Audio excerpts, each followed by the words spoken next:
Boa tarde, galera. Bom dia, boa tarde, boa noite, na verdade, a todo mundo, todos os nossos alunos do SES que estão aí assistindo esse mais um podcast da Faculdade SES. Estou muito feliz de fazer esse podcast hoje, porque a gente vai falar de um tema que a gente adora, que é sobre a prática da advocacia. Então, sempre no direito aqui, a gente está tentando olhar para o dia a dia, para a prática principalmente do jovem advogado, mas também daquele advogado que está mudando de nicho, está mudando de área e que vai tentar ressignificar a sua vida na advocacia. Também é algo que a gente percebe muito nos nossos cursos de pós-graduação, nas lives que a gente faz, de um lado, jovens advogados saindo da faculdade querendo achar o seu propósito na advocacia, de outro também uma geração de advogados muitas vezes frustrada com os rendimentos que eles têm na advocacia. Então a gente vem aqui para falar disso e para ajudar você a ter resultados melhores nessa área. Hoje a gente vai falar sobre vendas, vai falar sobre relacionamento, gestão, mas principalmente de uma diferença legal da atuação numa grande banca, num grande escritório, num escritório que conta com mais advogados, com mais infraestrutura de maneira geral, e também num pequeno escritório, um novo escritório, um escritório que depende mais dos esforços, né, de um advogado fundador, muitas vezes com uma equipe pequena, que é a realidade de muitos dos nossos alunos aqui também. Para começar, deixa eu anunciar aqui os nossos convidados. Do meu lado aqui, da minha mão direita, tem o Gabriel Aleixo. Ele é advogado na área de Direito Civil Internacional, especialista em Relações Internacionais, professor de Direito Civil e Internacional e tutor de cursos profissionalizantes para jovens advogados e de pós-graduação. Depois o Gabriel me diz se eu errei alguma coisa aqui, complementa para a gente. Do meu lado aqui, da minha mão esquerda, temos o Felipe Ordonho, advogado pós-graduado em Direito Público pela Universidade de Anhanguera, pós-graduado em Direito Tributário e Gestão Corporativa pela Federal de Pernambuco e sócio no GMOB Advocacia, é isso? Perfeito. Perfeito. Obrigado, galera. Primeiro, deixa eu já deixar aqui, abrir um pouquinho a tela para vocês se apresentarem. Gabriel, é isso mesmo? O que você quer complementar para a gente na sua trajetória? Não, tá perfeito, amigo. Essa é a minha trajetória mesmo, eu como advogado, né, jovem advogado. E hoje eu tô aqui para tentar compartilhar com vocês um pouco da minha experiência, passando por grandes escritórios, né, e também hoje trabalhando em parceria com o meu amigo Felipe, né. Hoje a gente se tornou sócios, né, do escritório do GMOV Advocacia. E eu queria trazer um pouco da minha experiência, né, da minha evolução como profissional, para que eu possa ajudar essa jovem advocacia a entender melhor os caminhos que ela acaba traçando, né, nas suas escolhas diárias e trazer um pouco de como é o desenvolvimento profissional num grande escritório, num pequeno escritório, e que decisões você pode tomar que podem te ajudar nessa trajetória, né, e acabar evitando, né, percalços e se tornando um grande profissional. Espero contribuir bastante aqui com o nosso diálogo. Legal, legal. Deixa eu já começar jogando uma primeira provocação para vocês aqui em relação a essa questão da estrutura, né? Estrutura organizacional. Falou que já passou por escritórios maiores, hoje vocês têm uma banca própria, então vocês já viveram o lado de ter algo mais estruturado, também olham o lado de ter que começar algo do zero, com recursos muitas vezes limitados. Qual é a principal diferença, quais são as principais diferenças em relação a essa estrutura e o que vocês acreditam que um advogado que está iniciando, que está buscando profissionalizar seu escritório, ele deve fazer para isso acontecer? Cara, primeiramente, a diferença estrutural, ela é gritante, né? Quando você leva em consideração uma estrutura profissional trazida por gigantes escritórios aqui do Recife, eu posso citar nomes aqui, Claro. o Queiroz Cavalcante, por exemplo, que já chegou a ter mais de 400 advogados atuando diariamente nas suas equipes, e você pega um escritório muito menor, né, que muito mais nichado, né, com poucas estruturas mais separadas, você tem uma dificuldade muito grande em lidar com esse impacto que você sente saindo de uma grande estrutura para uma menor, né? Um grande escritório, ele consegue, dentro da sua estrutura organizacional, separar muito bem as atividades, né? Então você vai ter um advogado que ele vai conseguir, de uma forma bem mais orgânica, trabalhar especificamente numa demanda sem precisar estar tendo que lidar com o cliente, tendo que lidar, por exemplo, com questões de protocolo, questões administrativas. Muitas vezes o cliente ele demanda para você um trabalho que ele foge completamente da prática da advocacia. Então, quando você chega num grande escritório, né, a gente tem que lidar principalmente com a sua habilidade de desenvolver o trabalho da advocacia. Isso é muito bacana. Você consegue evoluir muito mais rápido do ponto de vista da sua especialidade. Então, exemplo, eu já trabalhei, por exemplo, com a questão da fraude de consignado. Por ser um grande escritório, eu conseguia desenvolver teses, trabalhar muito em cima de recursos, de petições iniciais, contestações. Isso era muito bacana. A partir do momento que eu faço essa migração para uma estrutura muito menor, então você já não tem mais aquele tempo para estar desenvolvendo essa tese, para estar se debruçando sobre a matéria. Aí você vai lidar com um cliente numa reunião, muitas vezes você entra numa reunião de manhã, vai para uma reunião à tarde, e nesse meio tempo o cliente mesmo vai lhe pedir um relatório, então você sai da advocacia, passa a ser seu próprio gerente administrativo, vai fazer aquele levantamento ali dos dados dos clientes. Então esse choque, essas duas estruturas, elas dificultam um pouco o trabalho do profissional quando você migra do maior para o menor, mas em compensação, numa estrutura maior, você consegue trabalhar de uma forma muito mais nichada. Então, evolui com uma velocidade mais ampla, né? Ou seja, você consegue nichar mais, enquanto que no menor, você acaba tendo que tratar com todas essas situações, essas diferenças. Isso, na minha concepção, No final, você tem que cobrar, bater o escanteio e entrar na área para cabecear. Você acaba tendo que fazer muita parte do serviço como um todo. Acho que no escritório maior você tem uma equipe por trás que consegue fazer diligências, fazer relatórios, pode repassar para um corpo de estagiário que lhe ajuda com relatórios. No escritório menor, não. Então, você acaba acumulando muitas dessas funções, mas também o tipo de advocacia que eu vejo que é diferente. É claro que não é dizendo, não, todo grande escritório só vai fazer demanda de massa. É claro que diferencia, mas em grandes escritórios eu acho que o volume aquele escritório de massa, você acaba fazendo um trabalho muito mecânico também. E no pequeno escritório, eu acho que você tem também liberdade de estar dando a sua cara a cada tese, dando o seu toque em cada petição, que é o que eu sempre gostei. Eu nunca quis ser aquele advogado que vai simplesmente estar replicando o modelo, que você vai fazer uma contestação, já tem contestação homem, contestação mulher. Se for demandada, você só vai simplesmente alterar. E a gente sabe que isso tem muito em grandes escritórios. Não é porque é grande escritório que é assim, obviamente, mas é a realidade. Você vai pegar um cliente que vai lhe botar para colocar 10 contestações no dia, você simplesmente ninguém é capaz de fazer 10 contestações no dia e dizer que fez. Não, eu analisei bem o caso, vi todas as provas, fiz bem feito, olhei cada detalhe. Não é impossível. E acho que no pequeno escritório você tem essa oportunidade de cada caso é um caso relevante para o escritório. Então, cada caso você trata e dá a devida importância para aquele caso que ele merece. Sim. Eu acho que isso é uma dicotomia relativamente comum no direito, né? A gente fala muito sobre que um grande escritório consegue dar de atenção para os casos especializados ou não. Mas, em paralelo, eu também acho que muitas vezes quem está no pequeno escritório, quem está com um novo escritório, utiliza muitas vezes isso de muleta para também não avançar na sua estrutura. Né? Como é que vocês veem, por exemplo, os erros de quem tem um escritório que ainda está sendo estruturado? Porque a gente vê os erros sendo cometidos, até porque todo mundo tem um sonho, né, de começar um escritório em determinado tamanho, muitas das vezes só com os próprios sócios fundadores. Você tem o sonho de crescer. Você pode até não ter o sonho de se tornar um escritório, uma banca de 400, 500 advogados, porque isso vai mudar a tua atuação. Mas mesmo que você seja um escritório nichado, você tem o sonho de faturar mais e, consequentemente, você vai ter equipe, vai ter processo, vai ter um nível de burocratização um pouco maior em algum momento.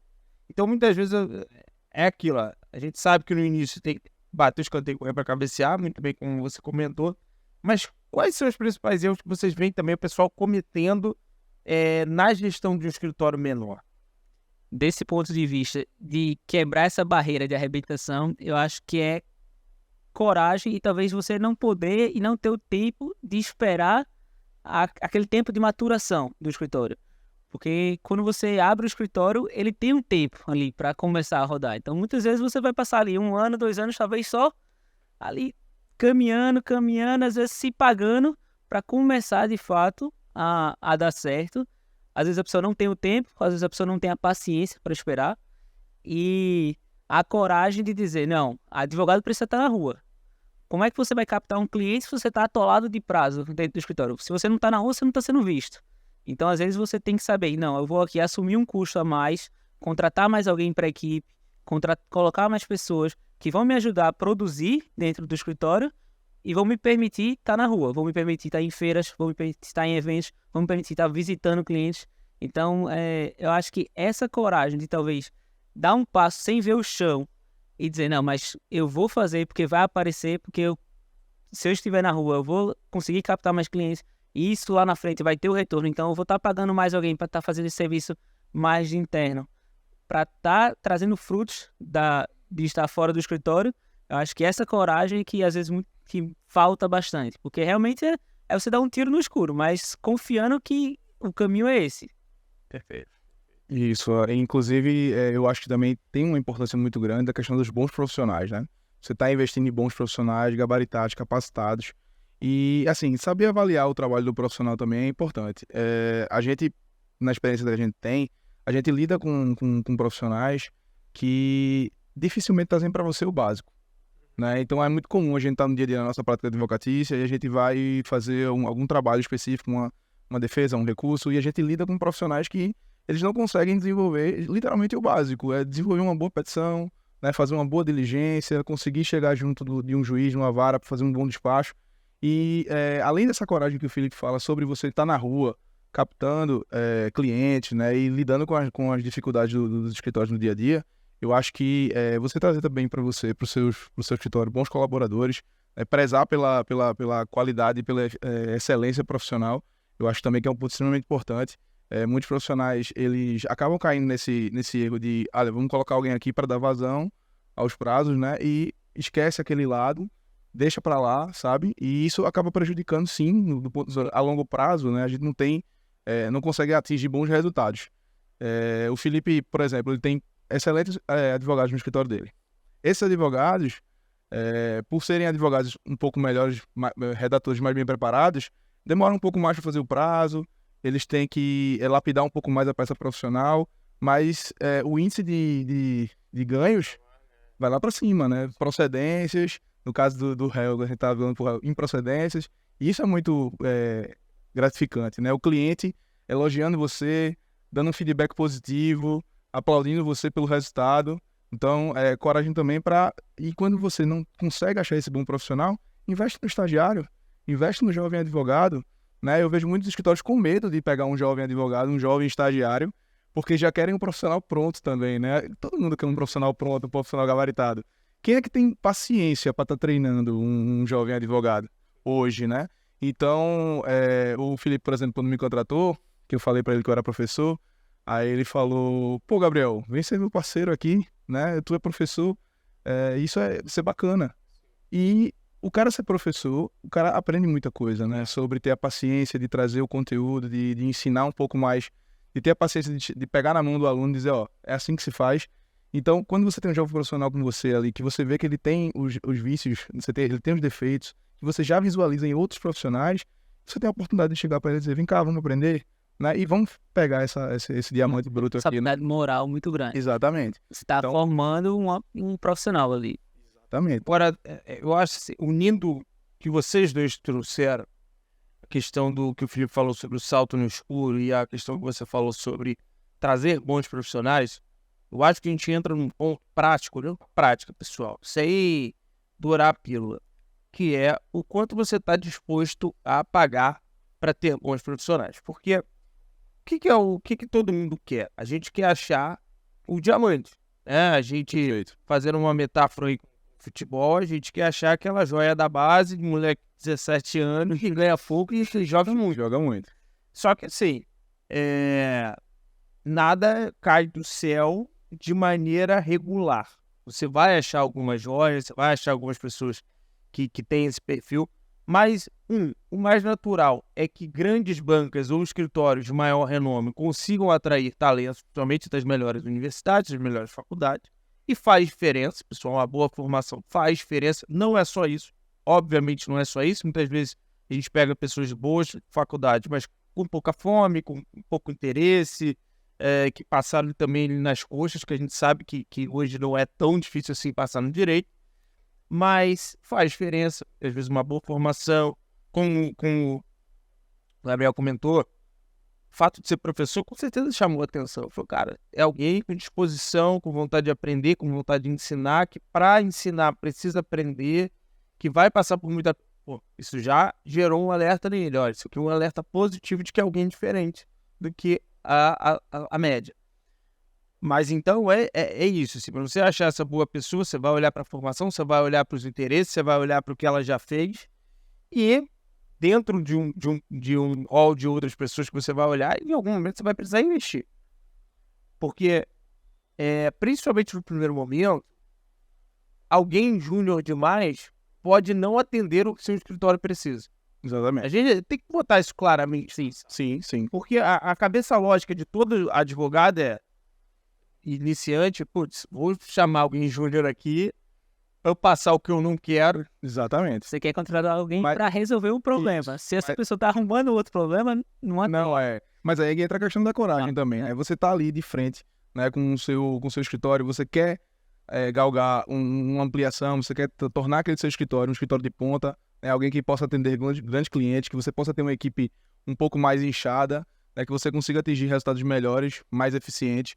E aí você sabe que, como você mesmo falou, né, a joia da base, a gente tem que achar essa joia da base para trazer para cá. Então, a coragem também passa muito por isso, de saber que você vai ter que passar por uma estruturação, vai ter que ter investimento, assim como os grandes clubes de futebol. Mas uma joia da base, só para te interromper, desculpa, mas só para nesse contexto, aonde os jovens melhor performam? É onde você tem mais estrutura. Então, uma coisa é você trazer um jovem para um time de advogados estruturados, que você já tenha um sócio que consiga dar uma atenção, você tem um advogado mais sério onde ele vai pedir, vai bater no ombro e vai falar, cara, me ajuda com isso, do que você soltar. Isso é uma coisa... Você precisa de alguém bom. Isso é uma questão extremamente interessante, Guilherme. Você falou agora, deixa eu voltar um pouco no tempo aqui. Você falou uma coisa agora que ligou um gatilho na minha mente, incrível. Uma nostalgia aqui. Eu me vendo como estagiário entrando num grande escritório, logo quando era novinho. E é justamente essa questão que você falou. Num grande escritório, isso dificilmente acontece. Por quê? Porque quando você... Agora, claro, vamos separar aqui, né? Grandes escritórios também vão ter aquelas equipes um pouco mais estratégicas, né? São equipes menores, que a própria estrutura do escritório vai poder garantir aquele trabalho ali de uma equipe menor, mais nichada, mas o que dá o impulso, né, esses grandes escritórios são os grandes clientes de massa, né, que tem equipe de 70, 80 pessoas, né, como é o caso do Ceru, por exemplo, que tem grandes equipes de 90 até 100 pessoas. Então, você chega com um novo profissional ali e ele entra no meio do trabalho e é assim, ó, cara, chegasse hoje, senta aqui do lado de fulaninho, que ele vai te ensinar tudo. Aí tu senta do lado de fulaninho olha pra tua cara e faz, olha, preste atenção. E começa a trabalhar na tua frente, vai pegando aí, vai seguindo o fluxo. Daqui a pouco ele te falou 200 coisas e te pergunta, entendeu? Aí o cara tá lá no primeiro dia, o CP Pro e falou, ó, aprendi a usar o CP Pro, o cara tá lá no primeiro dia, entendi tudo, peguei tudo, fica tranquilo, tudo anotado aqui no caderno e você tá aí completamente perdido, né? Então, a grande estrutura vai te dar uma possibilidade de ter profissionais ali que podem parar para ensinar, mas na prática isso pouco acontece. Né? Aí você chega no escritório menor, você senta na mesa, como é o caso de uma estagiária que tem lá no escritório, a Ana. A Ana senta do meu lado e faz, poxa, eu preciso fazer uma demanda aqui, a gente vai falar sobre direito de energia. Aí a gente senta aqui, Ana, aí ensina ela tem o tempo para parar, para estudar, ela faz um modelo, ela manda para a gente corrige o modelo, devolve para ela. Então, no escritório menor, a gente tem a facilidade de conseguir, numa demanda mais reduzida, mais nichada, a gente consegue trazer o profissional mais para perto da gente e dizer, ó, isso aqui tá errado, isso aqui tá certo, faz dessa forma. Então, eu acho que, às vezes, quando você entende que aquela estrutura maior vai ter uma facilidade maior para absorver o profissional, absorve. Mas nem sempre vai absorver o profissional trazendo para ele... Permite que ele esteja ali no dia a dia também, lidando com questões mais próprias até da gestão. Então, a gente tenta incluir o estagiário em tudo no dia a dia. Até uma reunião com o cliente. Uma reunião com o cliente, a parte de precificação, é claro que nem tudo a gente pode expor, mas muitas coisas a gente tenta expor para construir no jovem advogado, naquele estagiário que um dia vai se formar e, se quiser se tornar um advogado, saiba até precificar. Essa acho que é uma das grandes dificuldades do jovem advogado, é como precificar. Eu vou aparecer um cliente para mim, ele chegou com uma demanda, mas eu não faço ideia do quanto cobrar. Se eu cobrar muito, ele pode ir embora. Se eu cobrar pouco, eu vou estar ali trabalhando e não é rentável cobrar pouco. Então, até essa participação de estar junto do sócio nesses momentos, eu acho que um pequeno escritório tem essa vantagem para o estagiário. Talvez num grande escritório, ele tá ali embaixo da pirâmide e fica ali perdido no meio. Exato. É outro ponto bem peculiar dos grandes escritórios, é esse distanciamento, né, que o advogado tem do cliente, é o distanciamento que ele tem da demanda, ele só recebe através de um sistema, né, e faz. E aí, aquele ponto inicial, exatamente, é o que eu falei para tu no começo, tem muitos profissionais excelentes que saem de grandes escritórios, porque nessa coisa mais de você fazer só o prazo, chega para você ali, você tem uma petição que você vai fazer, você faz aquilo todo dia, repetição, você se torna muito bom naquilo. Então, por exemplo, o que é que eu vejo de grandes escritórios? Excelentes redatores, pessoas que são muito boas com gestão de tempo, pessoas que são excelentes em organização de trabalho, né, em liderança. Eu tenho excelentes líderes de equipe. A parte organizacional dele é muito grande, porque em grande escritório, se você não souber lidar com organização, a demanda lhe engole. Então você precisa... Tem muita gente para ser comparado, né? O que eu acho legal dessa questão de estrutura é que realmente assim, não depende do tamanho do escritório, né? Eu acho que você pode ter, num escritório menor, mais espaço para um jovem profissional, mas que você precisa construir a estrutura, e eu vou entrar no segundo tema, para que você não exponha o seu escritório por conta desse jovem profissional. Você cria essa camada de proteção, que é o que vocês estão dizendo, você está aqui do meu lado, vai estar comigo, a gente vai ter uma camada aqui do sócio que toca diretamente com o advogado, que toca com o estagiário, criar alguma rede de proteção, porque senão você expõe o estagiário, você expõe um jovem profissional e você expõe o seu nome, né? E ali diretamente, uma coisa é você expor o nome de um grande escritório, uma banca, um sobrenome que já está na terceira, quarta geração, que é muito ruim. Mas outra coisa, às vezes, é quando a gente se expõe, né? Se expõe no pequeno escritório.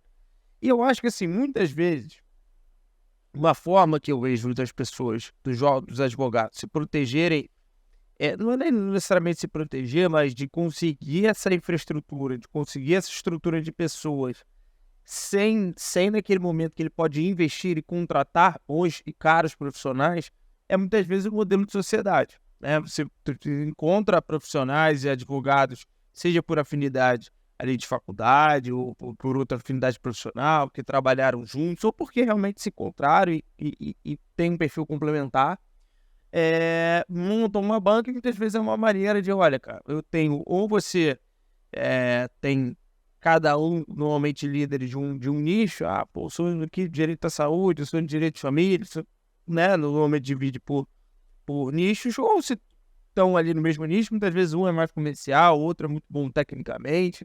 Isso. E como é que vocês veem essa questão da sociedade para crescimento? Assim, pontos positivos, pontos a se atentar, como é que vocês olham para isso? Do ponto de vista, eu acho essencial na sociedade, não só sociedade, como também parcerias. Então, muitas áreas a gente funciona em esquema de parceria. Previdenciário a gente não faz diretamente no escritório, mas aí tem colegas que atuam, então, eu tenho esse cliente aqui que a demanda dele é previdenciária, então eu já entro em contato com o parceiro e falo, vou te indicar esse cliente. Então, essas parcerias são essenciais. E olhando para a sociedade, o que a gente mais falava quando ia criar o escritório sociedade é um casamento. E eu, particularmente, eu não casei pensando em me separar. Da mesma forma, eu não quero criar um escritório pensando em me separar, e os sócios têm que estar em muita comunhão de pensamentos. Tem que querer a mesma coisa, tem que ter a mesma ideia, a filosofia de vida, mesmo, até de caráter mesmo, assim, são as mesmas ideias. Não dá para ter dissonância do que você pensa, do que você acha certo, do que você acha errado.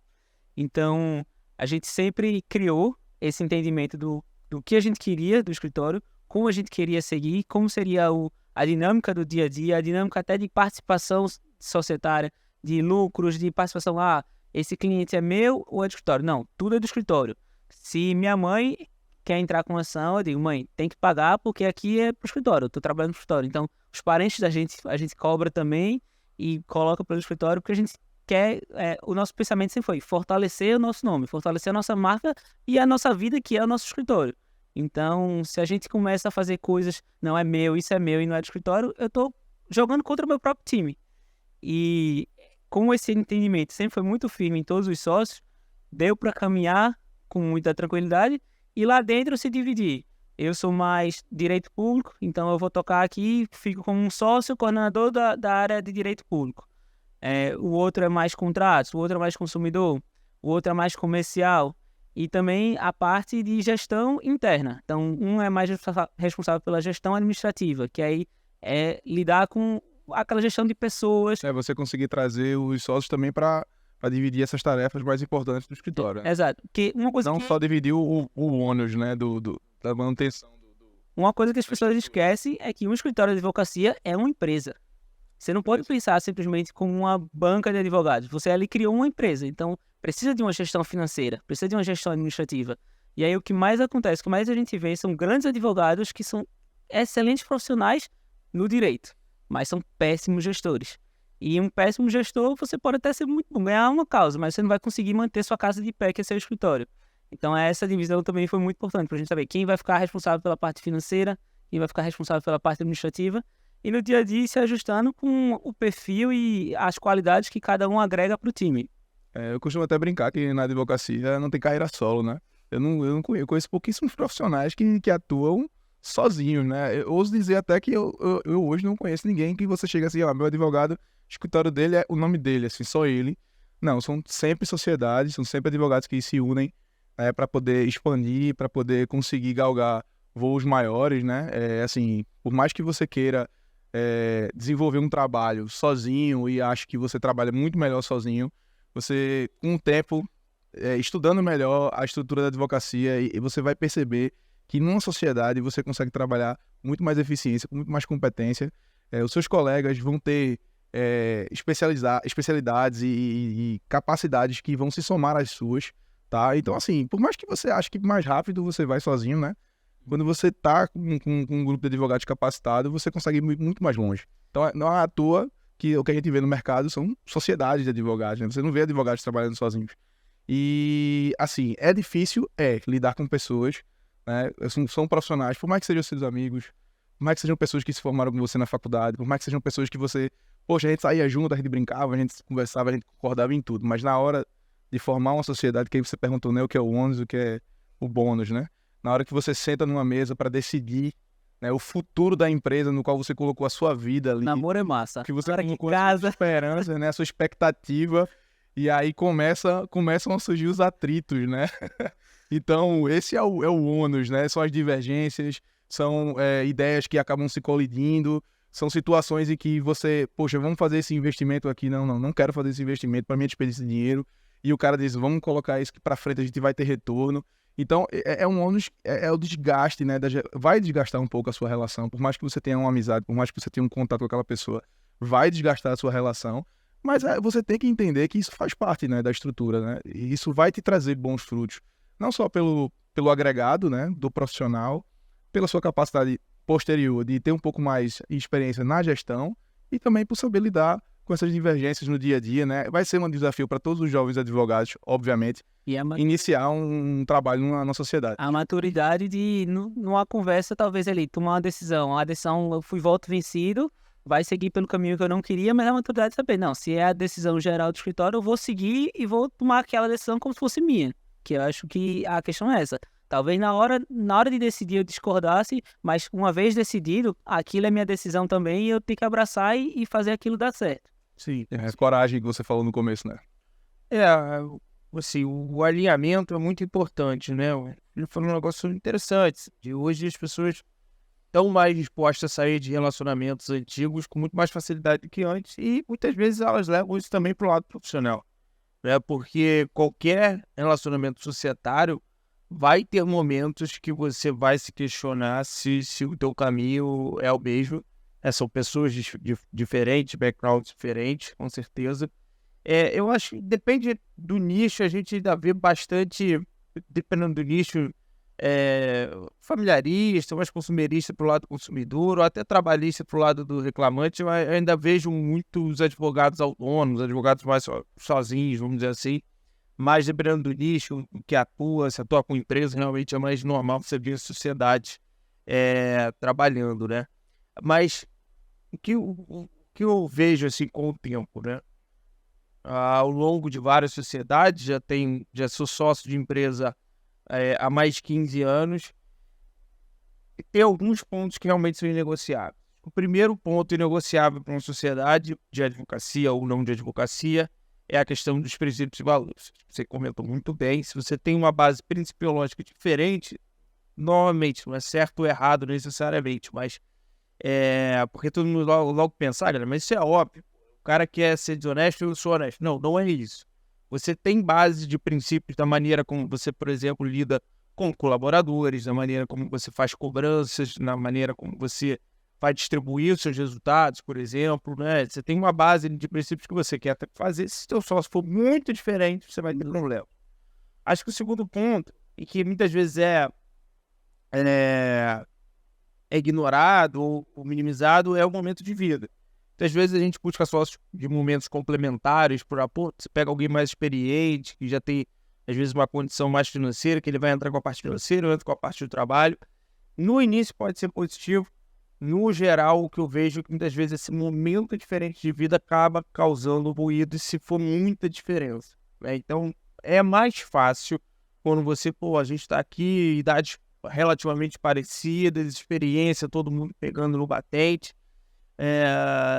igual ali, todo mundo querendo mundo alinhado, sintonia, né? É mais fácil, né? Porque quando às vezes você pega um sócio que já está mais tranquilo, que não tem a mesma necessidade, não tem a mesma fome, pode mudar um pouquinho a coisa. E o último ponto, que esse realmente é super negligenciado, tanto no relacionamento matrimonial quanto na sociedade de advogados, é escrever as regras do negócio quando o negócio está lá sendo. Porque, por exemplo,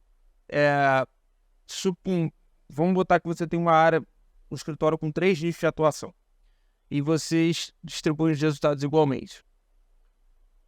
No ano 0, isso pode fazer super sentido porque vocês têm áreas de faturamento muito parecidas. No ano 1, uma área pode ter um faturamento muito maior do que o outro. No ano 1, provavelmente isso não vai ser um problema. Se isso se repetir no ano 2, 3, 4, isso vai, em algum momento, bater um alarmezinho na cabeça do sócio que está lá. Então, são pontos que muitas vezes a gente não discute no início porque é desconfortável. Da mesma forma como a maioria dos casais não realiza um pacto antinupcial, ou não quer escrever nenhum tipo de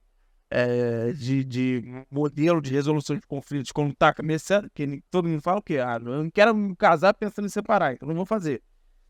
É a mesma coisa que eu vejo com sociedades. A gente, muitas vezes, deixa de escrever algumas regras básicas num bom acordo de acionistas, num primeiro ali, modelo, e que muitas vezes isso pode, lá na frente, requerer ajustes, requerer mudanças, porque muitas vezes, se você tem uma questão prolongada, aí vai muito sócio também entender, falar, cara, realmente a situação aqui mudou, né? Como é que a gente faz de uma maneira que fica mais viável.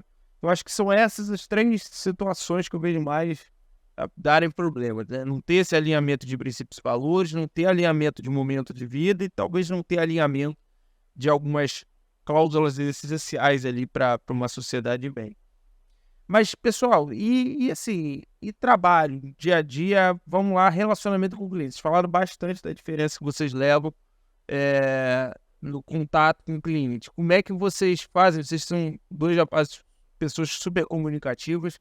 Como é que vocês levam isso como diferencial para o cliente de vocês em relação a uma grande banca, por exemplo? Vocês contatam no WhatsApp, vocês ligam, fazem relatório. Como é que é esse trato? Software, na planilha? Como é que é? Curioso. Deixa Gabriel falar um pouco da realidade de grande escritório e eu posso trazer no contrato de pequeno escritório. Trazer um pouco da minha experiência. Grandes escritórios conseguem fazer essa separação muito bem nichada dentro de um sistema jurídico, né? Então é muito comum você chegar no escritório e ter acesso a todas as demandas do cliente através de um sistema.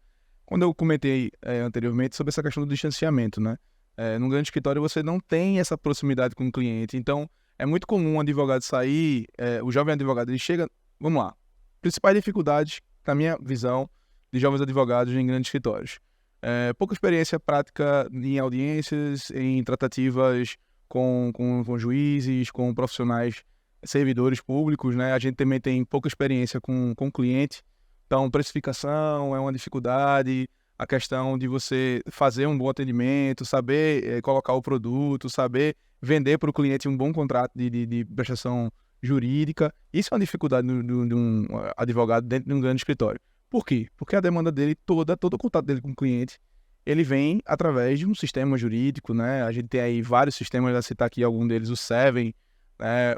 Você tem também o Siju, né? Que são sistemas jurídicos já criados para essa estrutura organizacional. Então, o jovem advogado ele chega lá, né? Verde, senta numa cadeira, tem lá um sistema, ele clica lá no botão, aparece toda a pauta dele, né? Então, ele não tem esse caminho, né, do cliente até a entrega da demanda, né? Muitas vezes só passa por ele o quê? Tá aqui o que você tem que fazer, entrega aqui que outro setor é que vai fazer essa entrega, vai fazer o protocolo, vai fazer o feedback para o cliente, já tem outro setor que fica só responsável por fazer essa comunicação.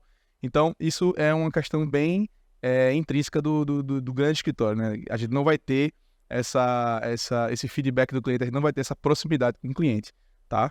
Diferentemente de um escritório menor, onde você senta com o cliente, né, Felipe? Que aí o Felipe pode contribuir melhor. Então, hoje, para mim, quando eu olho para o trabalho do profissional dentro de um grande escritório e entra no que você falou, Guilherme, é que essa questão da tratativa com o cliente, ela não existe. Ela não existe. A não ser que você faça parte ali de uma equipe estratégica, né? É uma equipe menor, que todo grande escritório tem, né? Um cliente um pouco mais importante, que demanda um trabalho um pouco mais minucioso, uma peça jurídica bem elaborada. Aí sim, ele vai te colocar ali na cara do gol, vai te apresentar o cliente, vai te levar para um jantar, para um almoço, vai fazer a apresentação, vocês vão se conhecer, o cliente vai trazer quais são as dificuldades dele, o que é que ele pretende ali com aquelas demandas, né? O que é que ele busca, né, naquelas demandas, e aí sim você consegue ter essa proximidade, que é, digamos assim, 10%, né, dali do efetivo dos advogados que trabalham com grandes escritórios com demanda de massa, né? Porque a gente pode falar também de grandes escritórios sem demanda de massa, né? Escritórios que têm aí um renome, mas são escritórios menores, com estrutura menor, que trabalham com uma demanda um pouco mais rebuscada. E aí, dentro dessa estrutura, eu entendo que não há esse feedback, não há esse contato com o cliente, né, na grande maioria das vezes.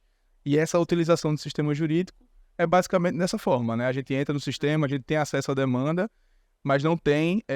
Sua tratativa é basicamente toda via sistema. É para tirar dúvida. Você vai tirar dúvida de um caso, você manda pelo sistema, a resposta vem pelo sistema.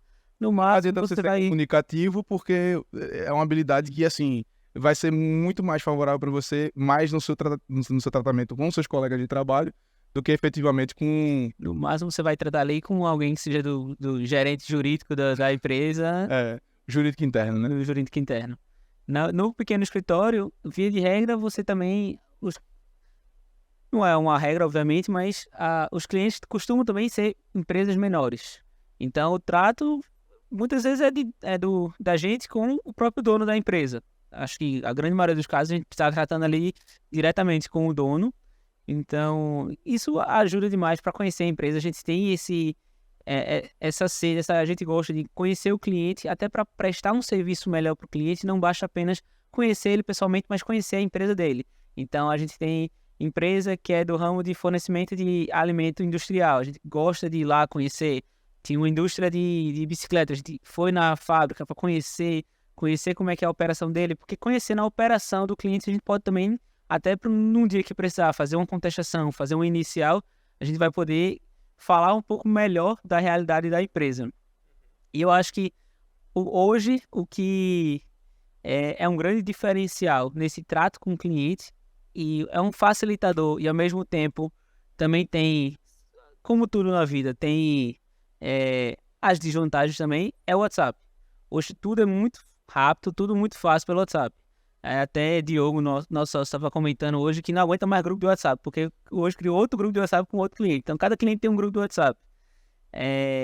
Mas, ao mesmo tempo, invariavelmente está o cliente de 4 horas da manhã mandando mensagem perguntando. Aí também cabe a gente saber o que é demanda urgente. O que é demanda urgente, se ele mandar de 4 da manhã, 4 da manhã a gente tem que responder.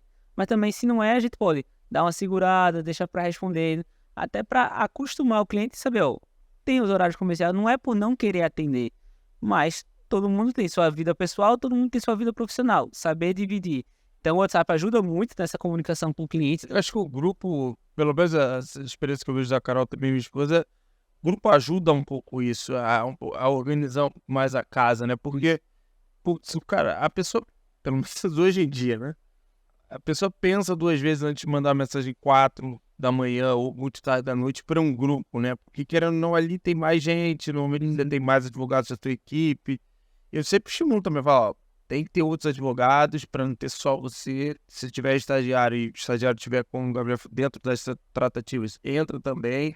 Para, ó, sei lá, às vezes está numa audiência, numa reunião urgente, você está numa outra situação, você está o dia inteiro fora, comunicável, algum outro advogado da equipe pode te auxiliar. Colocou no grupo ali, tá todo mundo olhando. Todo mundo olhando. Já Personaliza um pouco, né? Porque hoje é uma personalização gigantesca, né? E que no grande escritório, por exemplo, o advogado, aí é uma vantagem, né? Que o advogado ele tá blindado. Né? O advogado que tá na linha de frente, né? Que a gente chama, que é o cara que vai dar conta da vazão daqueles prazos, ele tá blindado. Geralmente é o gestor que vai estar com essa demanda, né? Então, geralmente é o gestor que sofre um pouco mais, né? Porque ele sofre essas cobranças do cliente que chegam, sim, às vezes de meia-noite, 1h da manhã, né? O cliente tá nervoso, tá querendo uma resolução do caso. Então, ele absorve essa demanda e repassa pro advogado, né? De uma forma um pouco mais sutil, né? Olha, faz esse prazo aqui, que a gente tem que dar, às vezes, uma cobrança um pouco mais ríspida, né?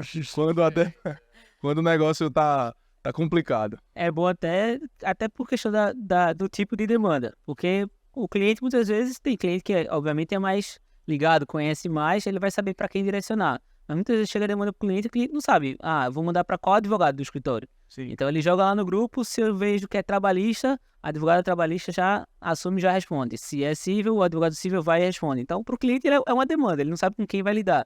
E ali no grupo é mais fácil porque ele joga lá, alguém vai responder. Isso, exatamente. Ele sabe com quem tá o prazo, né? Ele consegue conversar, ele consegue chegar perto e dizer, olha, eu acho que isso aqui fica melhor no... Por exemplo, acontece muito comigo lá no escritório, tem uma demanda específica ou algo que o cliente tá de olho. Então ele chega para mim e faz, Gabriel, olha, isso aqui, eu tô preocupado, como é que a gente vai fazer? E aí eu explico, ó, a gente vai adotar essa estratégia, vamos fazer dessa forma. E ele chega para mim, tá, eu quero ler. Né? Então isso não acontece em grandes escritórios. Quando ele chegar para você e dizer, eu quero ler a petição. Né? E aí acontece uma coisa engraçada, né? Que é o cliente querendo dizer para você como é que você vai produzir a sua peça jurídica, né? Assim, com todo respeito, mas assim, a gente sabe como é que a gente constrói, né? As teses, tudinho. É bom, porque o que o cliente traz pra gente muitas vezes robustece a tese, deixa um pouco mais convincente, é bacana, mas a gente tem que colocar aqueles limites ali, dizer assim, olha, confia no meu trabalho, eu sei o que eu tô fazendo, deixa comigo, vou pegar o que você me disse, vou colocar aqui, aí a gente vai fazendo aquele joguinho de cintura, aí o cliente faz, gostei, pronto, a gente bota pra dentro. Agora, só um último ponto nessa questão da comunicação, que aí é essencial, assim, a gente sempre bate muito nessa tecla, formalizar tudo por e-mail. Que hoje é muito comum, WhatsApp, ligação, tudo formalizar por e-mail. Porque o que é palavra dita no telefone, amanhã o cliente não vai lembrar. Então, saiu uma sentença, a gente explica ao cliente o que foi a sentença, explica quais são as condições, explica por que é bom recorrer, por que não é bom recorrer, se tomou a decisão, então, de não recorrer, não é viável o recurso. Aí você, já falei para ele, já disse que não vai recorrer, deixa morrer o prazo. Daqui 1 ano, chega o cliente perguntando, mas por que não recorreu? Aí se você for falar, não, mas eu falei contigo por telefone, o cliente já não lembrou mais.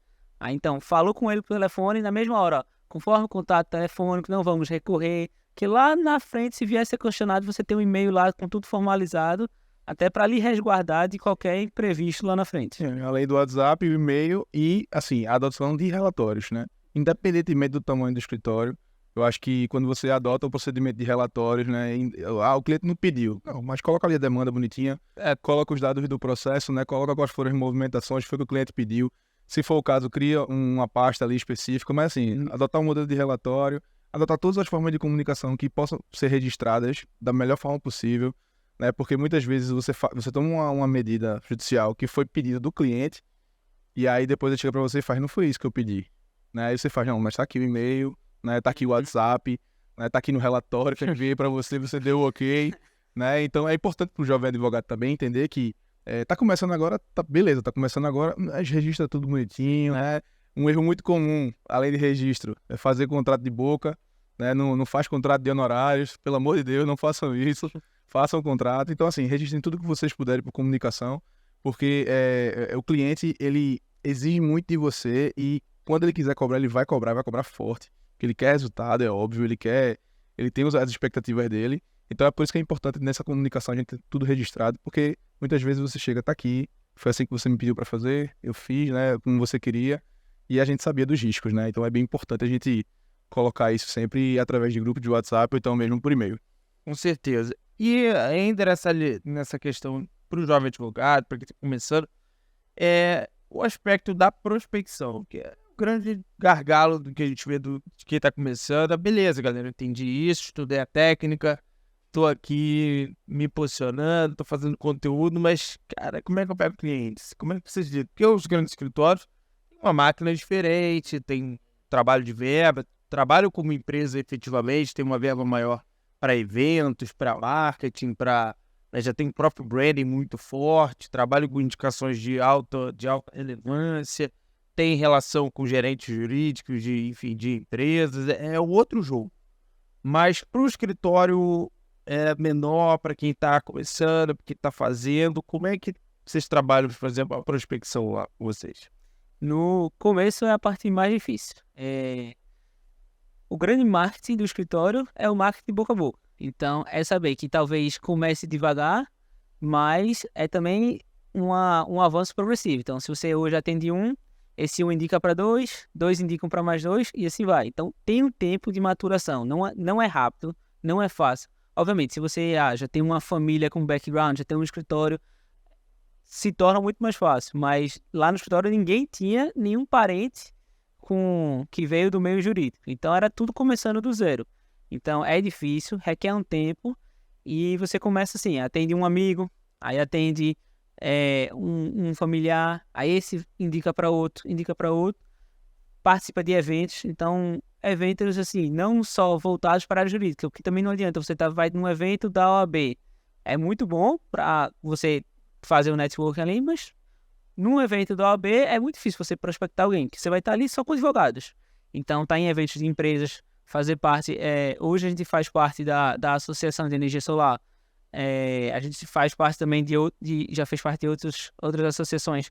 Tudo isso é muito importante para você estar ali se fazendo presente junto de empresas e mostrando o serviço. Você tem que ser visto. Então, se você não é visto, você não é lembrado. Então, sites também, a gente já fez Jus Brasil. Através do Jus Brasil tinha umas demandas, a gente pegava alguns casos ali que eram interessantes, e a partir disso, 2, 3 clientes a gente conseguiu ali no Jus Brasil, que já indicaram para mais 2, 3. E aí você vai aumentando sua carteira de relacionamento com clientes e vai aumentando.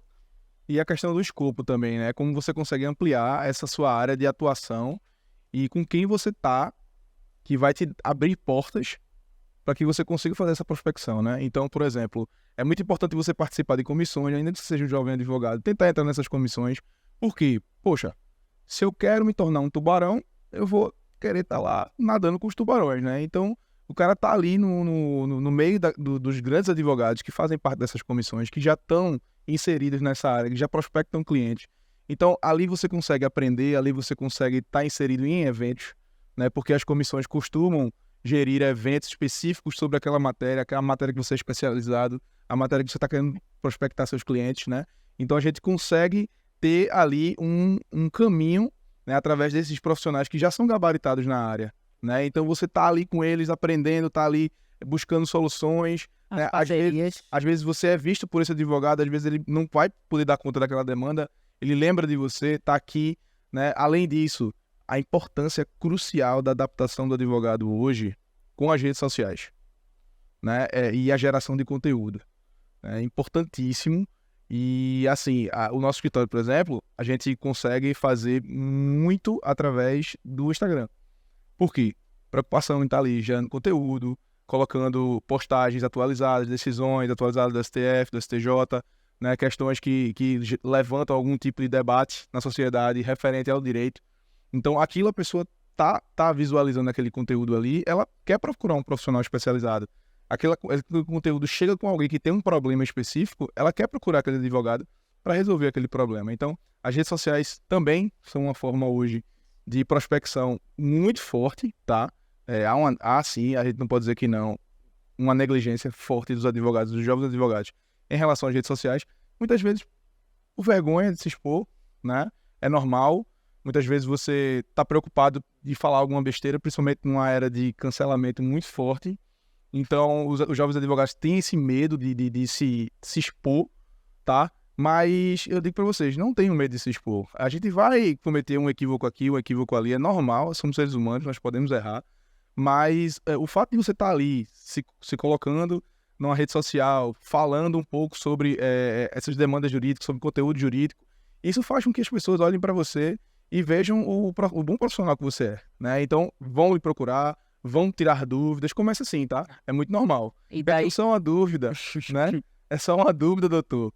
E aí aquela questão, não, mas vamos conversar, vamos lá no escritório tomar um café, né? Aí disse, não, mas espera aí, porque você chamou para tomar um café, parece que você já quer fechar o contrato de honorário, né? Mas não, é só para conversar mesmo. E daí a importância de prestar um bom serviço, porque se você prestar um bom serviço, aquela pessoa vai lembrar de você caso apareça uma nova demanda, como vai lembrar de você também se tiver algum familiar dela, algum amigo dela que passe pela mesma situação.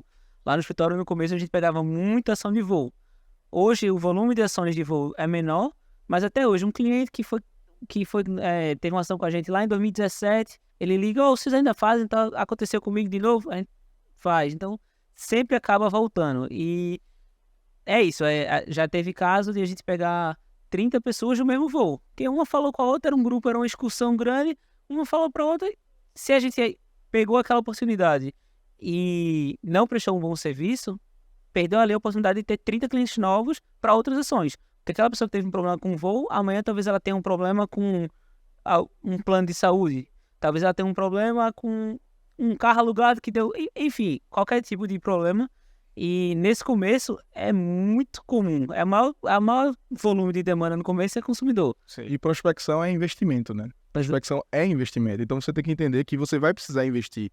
Investir para estar em eventos específicos, né? Então, a exemplo lá, a gente participou agora do evento da APE Solar, né? Que foi o evento sobre... APE Renováveis agora. APE Renováveis, né? A APE Renováveis fez ali um evento específico sobre energia solar, né? Energia eólica também, não foi? Então, ali tinha vários membros da comunidade de energia renovável participando. A gente tinha o Senai, a gente tinha a associação, a gente tinha... o SESC, a gente tinha diversos Renault, setores. Elétrico, PTG. Exatamente. Formas de... A Renault e a BYD também participou, não foi? Ou foi só a Renault? Acho que só a Renault. Só a Renault. Então, assim, tinha os carros elétricos da Renault lá participando junto. Então, assim, é importante o advogado ficar antenado nesses eventos também, para estar participando. Ah, beleza, vou chegar lá, ninguém me conhece, ninguém sabe quem eu sou. Tá, mas a partir dali sabem. Uhum. Né? Então, você chegou ali, apertou a mão, tudo bom, meu nome é fulaninho, eu trabalho com direito de energia, tudo certo, beleza, conversou, tomou um café, sentou ali, me conta um pouco mais sobre energia solar, se insere nesse ambiente, né? Vai se colocando, porque prospectar cliente é fazer investimento. Beleza, você vai dispor ali um valor, vai precisar botar um bom terno, vai precisar passar no barbeiro ali, fazer a barba, cortar o cabelo e tal, beleza, mas vá lá, se apresente, se coloque naquele ambiente que você vai conseguir trazer essa prospecção.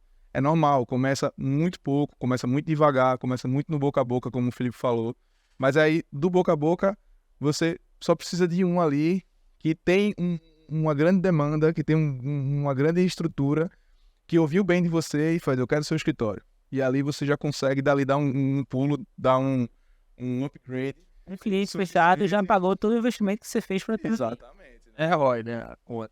E galera, para finalizar, como é que esse jovem advogado hoje se prepara, estuda e se mantém atualizado nesse novo mundo? Como é que o pessoal está estudando? Como é que o jovem advogado hoje está se preparando pela internet, congresso? O que ele está fazendo? O que ele deve fazer para se manter aí? Porque são muitas informações, a gente está vivendo uma era de enxurrada de informação, mas muito conhecimento difuso, muita coisa errada, enfim. Como é que vocês veem essa parte de conhecimento? Cara, você falou uma coisa que me preocupa muito e que eu tenho lidado bastante assim com meus alunos, que é a overdose de informação. A gente vive uma era de overdose mesmo, as pessoas não conseguem lidar com tanta informação que chega nelas. É maravilhoso, a internet é maravilhosa, né? Ela abre portas, assim. Eu lembro que na minha infância, eu literalmente passava o dia em biblioteca, né? E eu tinha que saber a numeração lá, ir lá buscar o livro, puxar aquela bíblia, 1.200 páginas, e assim, o pessoal da minha turma, ó, tá a colinha aqui, a página tal, vai lá. E hoje o cara puxou o celular, o cara tem a informação na palma da mão. né? E assim, uma coisa que me preocupa muito do jovem advogado e que eu acho que é crucial para ele se capacitar é ele não cair nessa cilada de buscar fazer uma capacitação superficial só para ter o título. Assim, muita gente busca só o título. Ah, eu sou especialista. É especialista mesmo? Né? Assim, como foi? Você realmente procurou estudar, se aprofundar? Procurou... Assim, os advogados de hoje, uma coisa que eu lido muitas vezes com alguns alunos que eu me preocupo é assim, cadê o slide da aula? O slide é legal, né? Você tá ali com o slide para ir estudando, o slide é bacana, ele sintetiza a aula. Mas, pô, tu vai estudar pelo slide? Sabe?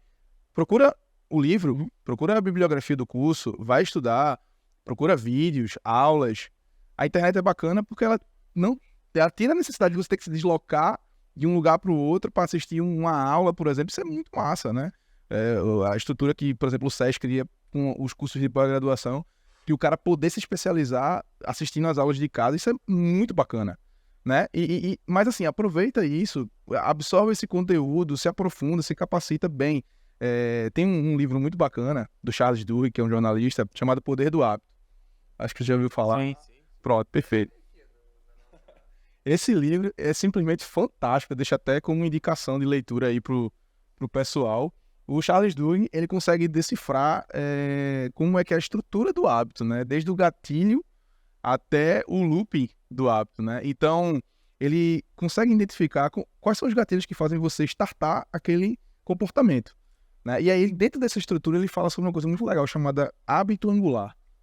O que é um hábito angular? É um hábito que sozinho ele consegue modificar todos os seus outros hábitos. Às vezes, você sair de casa mais cedo é um hábito angular, né? E assim, para mim, isso aí agora é uma teoria que eu desenvolvi, é que a leitura é um hábito angular. Por quê? Toda vez que você lê, que você adquire um conhecimento novo, você expande sua mente, seu conhecimento.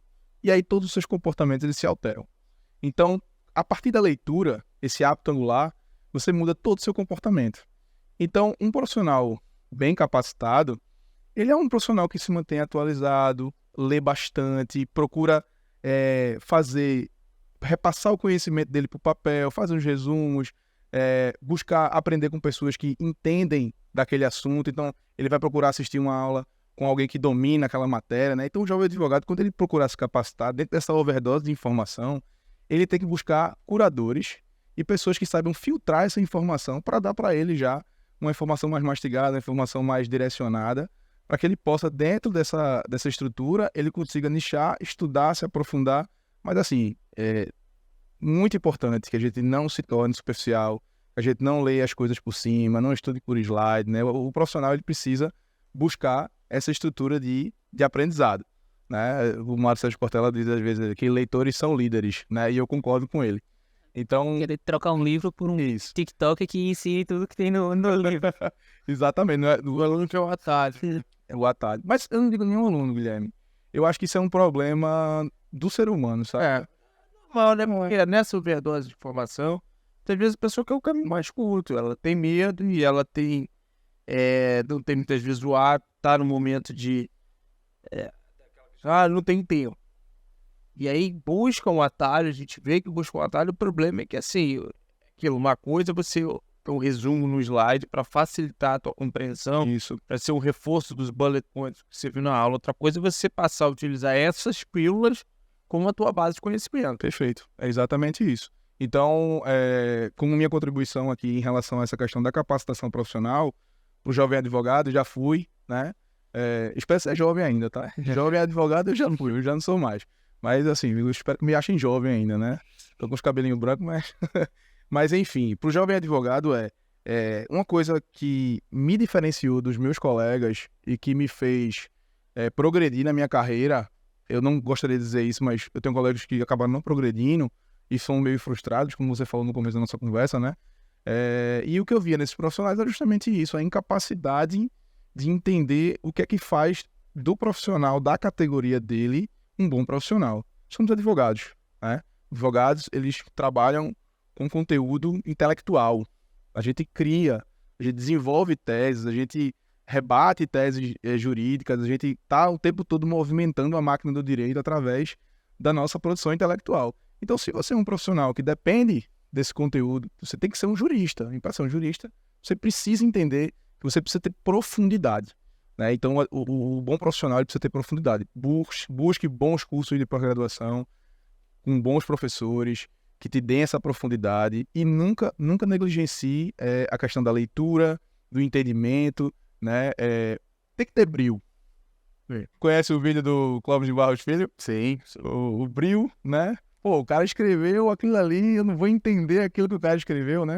Eu só vou parar de ler quando eu entender o que aquele cara escreveu. Então, profissional, tem que ter brio, tem que ter vontade de aprender, tem que ter profundidade, tá? Não caia na cilada da superficialidade que, infelizmente, a era da tecnologia traz pra gente. E assim, é bacana, TikTok, Instagram, né? Você tá passando ali tudinho, mas procure tirar um tempo do seu dia para você poder fazer esses exercícios, né, de leitura, de capacitação, que eu tenho certeza que você vai colher bons frutos. Pode não ser agora, mas no futuro você vai conseguir sim, porque conhecimento é a única coisa que não é tirada de você, tá? Então é isso, fica aí minha contribuição. Perfeito, falei demais.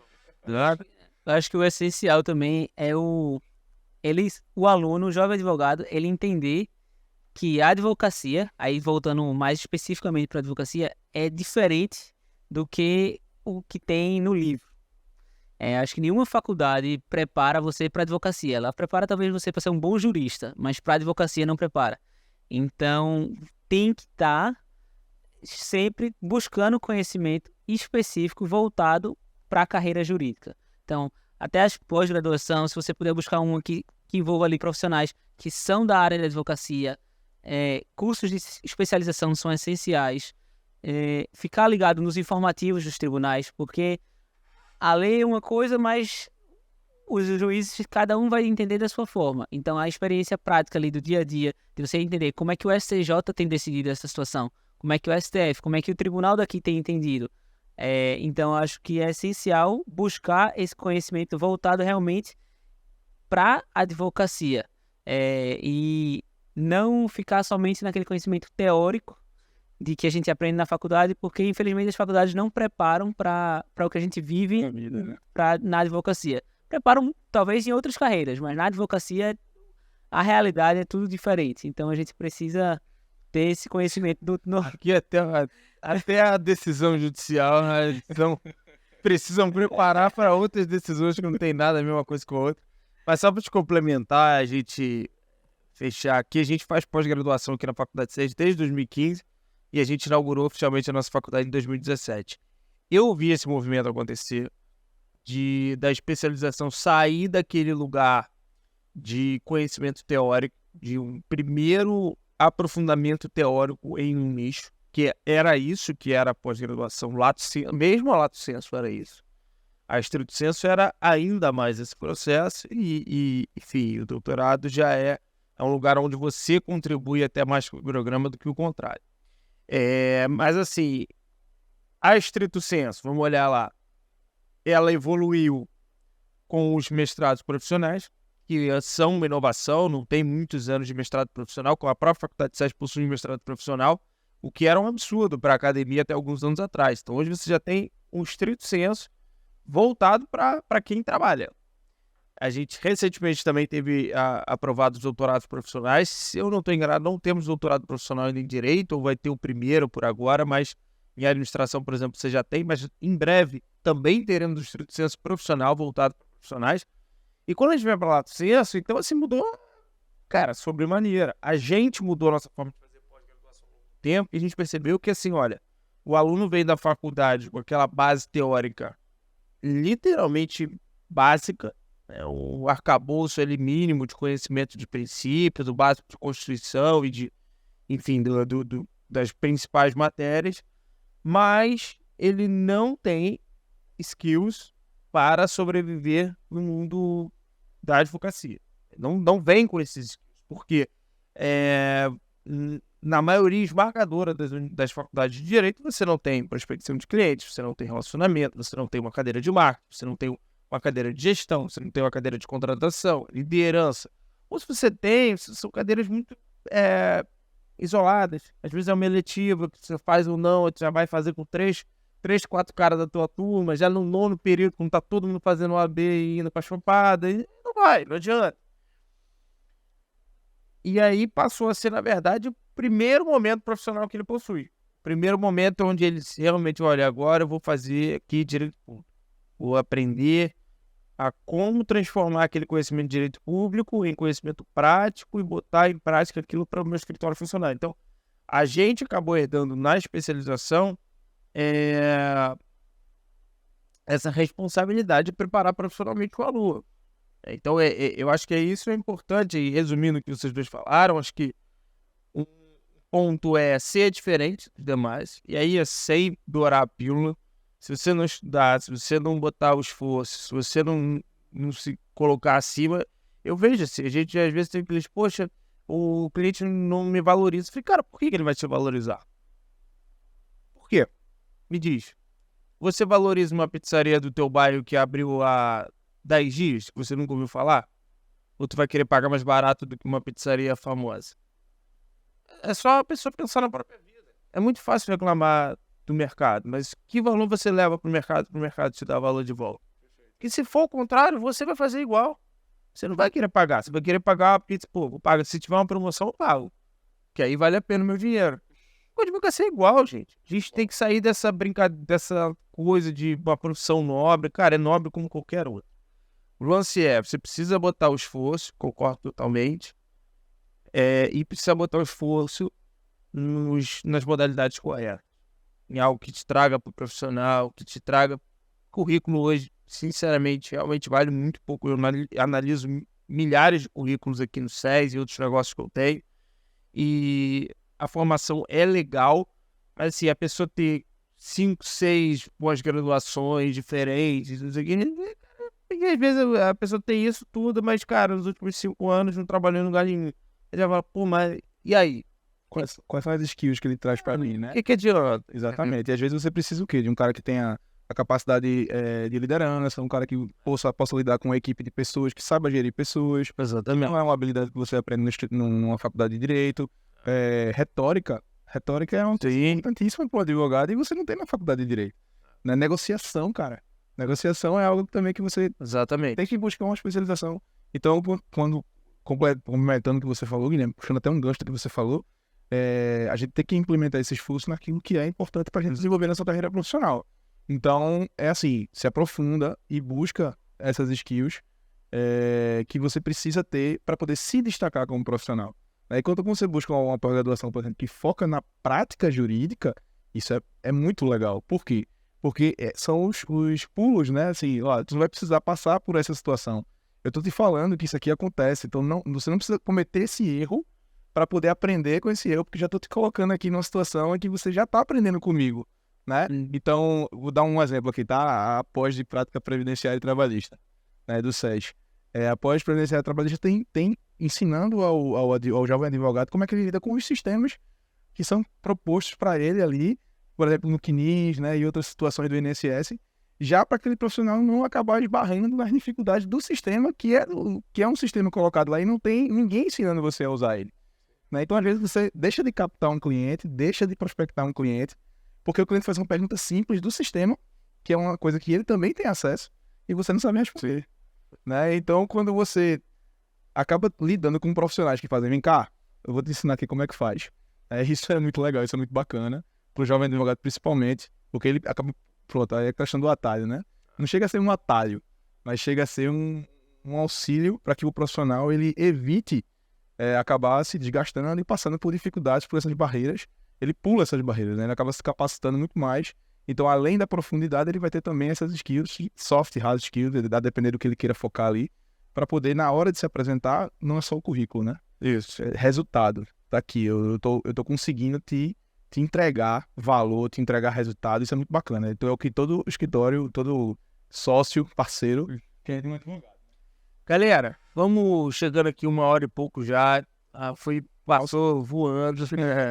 Acho que foi muito legal aqui. Agradecer ao Gabriel, agradecer ao Felipe. Obrigado demais pela troca. Eu acho que foi muito interessante para a gente ver esses pontos de vista, olhar para a prática da advocacia, dar dicas, mas principalmente conteúdos realmente práticos que possam mudar a vida do jovem advogado. Queria novamente agradecer em nome de toda a Faculdade SES, esse conteúdo aí consiga chegar a muitos advogados, para também repetirem a trajetória aqui, né? O Gabi, nosso tutor, professor tutor também, Felipe, um grande advogado.